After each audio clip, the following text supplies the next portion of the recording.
Hi everyone, it is Fitz with your daily delivery. Hope you're doing well. I'm good. Got a little K-State football practice in on Tuesday. We got a press conference today, Wednesday. I'll have lots of coverage on that. But today I want to talk about Colorado retiring 2 numbers, jerseys. And I'm going to kind of meander with this one because I've got a lot of stuff going on up here. And I don't script these, okay? So I'm just going to sit here and talk about what I think. And hopefully it makes sense by the end. That's kind of the way I am every day.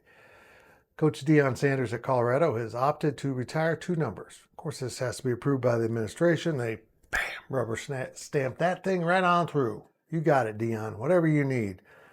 He's going to retire the numbers of Travis Hunter, who just won a Heisman Trophy, very deserving, and his son, quarterback Shedeur Sanders. Now, I know what you expect me to say. Oh, it's your son. No, I believe Shedeur deserves this honor. It's the timing more that I think is the problem. Immediately after the season, for both of them, seems a little odd.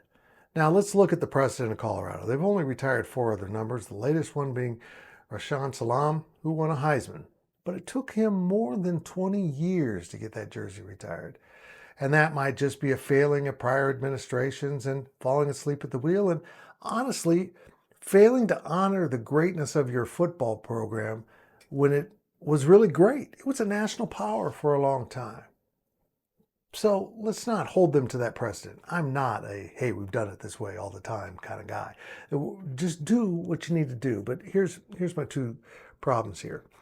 I don't like putting these 2 guys in together, and I'm going to be blunt here, because Travis Hunter deserves more than Shedeur. He won the Heisman. And I kind of feel like he deserves a Sanders-free moment here, and just let him go in alone.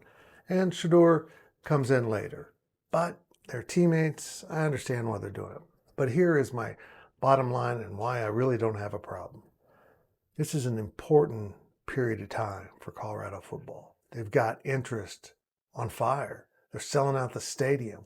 They had a good season. And now they're going through this transition season where you move away from players like Hunter and the 2 Sanders brothers, who were so important to what Deion established there over the last 2 seasons. And now they need to move into a new period of Colorado football.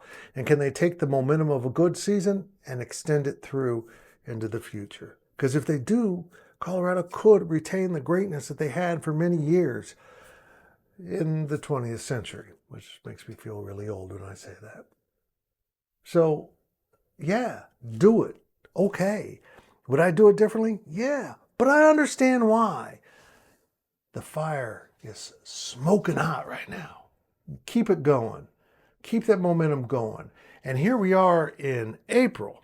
And you know what happened with news in Denver, talk radio in Denver?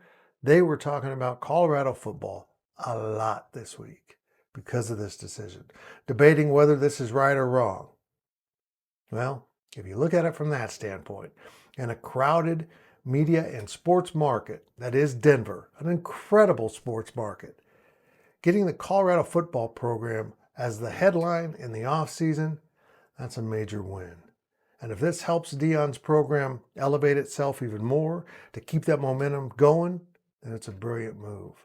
And if it doesn't, nothing's hurt. There's nothing wrong with it. You maybe did it too early, but you did it, and they deserve it. So live with it. But I think this was actually a pretty savvy move. And I didn't expect to say that.